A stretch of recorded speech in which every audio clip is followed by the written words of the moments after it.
On the first night, Mommy had gone on to Catalina Island and stayed in a hotel. In right? Avalon. In Avalon, right. Yeah, and the reason for that was because we couldn't pick up a mooring inside the harbor, so we dropped the anchor outside on the breakwater, and it was a very rough night.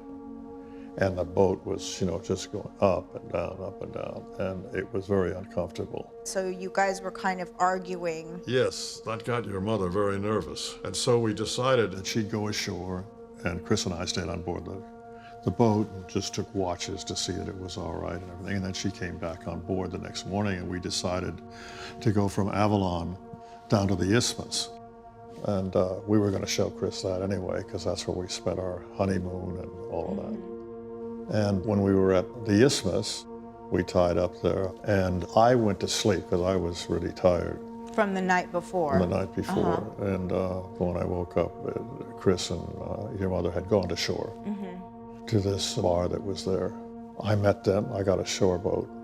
You know, these boats that came out, picked you up. And I went and met them, and we had dinner, which was pretty nice. And I remember I had a few glasses of vino, and I was feeling pretty good. And we came back, you know, to the boat.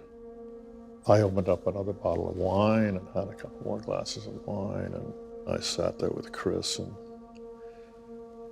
we started talking, and he started to mention to me about your mother and how wonderful she was and what a great actress she was and how he enjoyed working with her. And he said, you know, I think it's important that she works. I said, I think it's important if you stay out of her life. You know, I was a little teed off about that. Suddenly he's telling me what she should do and how she should behave. I got angry at that. And so your mother went down below our stateroom where our bedroom was down below. And she went down below to get ready to go to bed, and I sat there with Chris, and I said, why don't you just, you know, don't tell her what to do and stay out of her life. And I picked up the bottle and smashed it on the table. And, you know, I was really, you know, angry at him about it. And as I look back at it, unjustifiably so, you know, but he ducked out, went out, up on the top of the deck, and I followed him out there. And I was still saying to him, you know, just stay out of it, Chris, you know, don't get involved in it. It's important, she's got 3 children, you know, and I was also a little high at the time, I might say. But I calmed down, you know, I guess maybe being out in the air. And anyway, I calmed down. And we went back down below and talked for a while. You and Chris? Yeah, and he went to his cabin, which was up on the other part of the forward on the boat. And Dennis, you know, we swept up the glass off the floor and cleaned up the salon a bit. And we talked about leaving the next day to go back to the mainland. And then I went below, and when I went below, she wasn't there. And so I looked around, I looked in the bathroom, and she wasn't in the bathroom. And I went on the aft end of the bar, and the dinghy was gone. And I came back up, and I said, I got Dennis and Chris, I said, you know, Natalie's not here. She's taken off, I guess, in the dinghy. I better. Did any of you hear it? And nobody heard anything. Right. I didn't hear anything. I didn't hear anything about, you know, we would have heard it if the dinghy had fired up. Yes.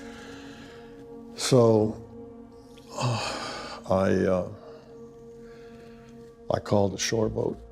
One of the guys came out because I thought maybe she had gone back to the restaurant or back to the Isthmus where there were these little slips where you could put your boat in and go in. I remember those. The dinghy wasn't there, and she wasn't there, and I yelled up at the guy, I says, Natalie up there? No, he's not here. I got back, and the Shoreboat came back. I said, she didn't go ashore, at least to the Isthmus. Right. So it was then that we called the Shore Patrol and said, have you seen anything? No, we haven't seen anything.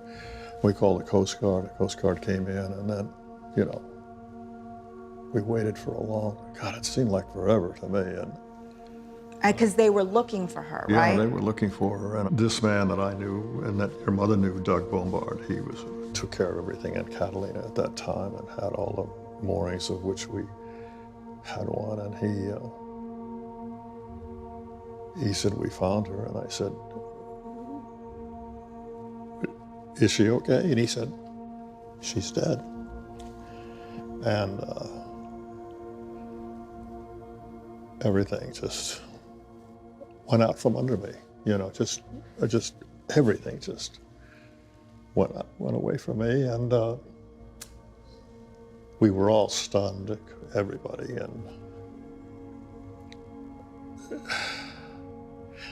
that night's gone through my mind so many times, you can imagine, and I, you know, Chris was there with me. He by the way, is a very stand-up guy and a gentleman, or a true gentleman. I remember that Mart told me that he picked you and Chris Walken up at the helicopter Pad, yeah. and you drove to see Arthur Malin, your therapist, because you needed to talk to him about how you were going to tell Courtney and I. He said to me, RJ, he said, I just tell you one thing, don't minimize it. Just tell it actually how devastating it is. And I remember I took you in my arms and, you know, you were at the bottom of the stairs, you remember? And I said, about your mother. And then we were all together. And we've been all together. Yeah, Thank God. yeah. What do we think about recently them reopening this case? It's so transparent to me. They can print anything that they want to print today. And do you know, there was the Coast Guard, there was the Highway Patrol, the police department. Everybody was on this. When it first happened. When it first happened. The assumption was when she went down below, she could have gone out to retie the dinghy. Well, I remember it used to drive her crazy, and Yeah. she would always say, RJ, can you move the dinghy? Because Yeah, 'cause the it- way the water hit up against the boat, it would bang, and she was so sensitive to noise. Yeah, and when she went out there, it was a slight miss that night.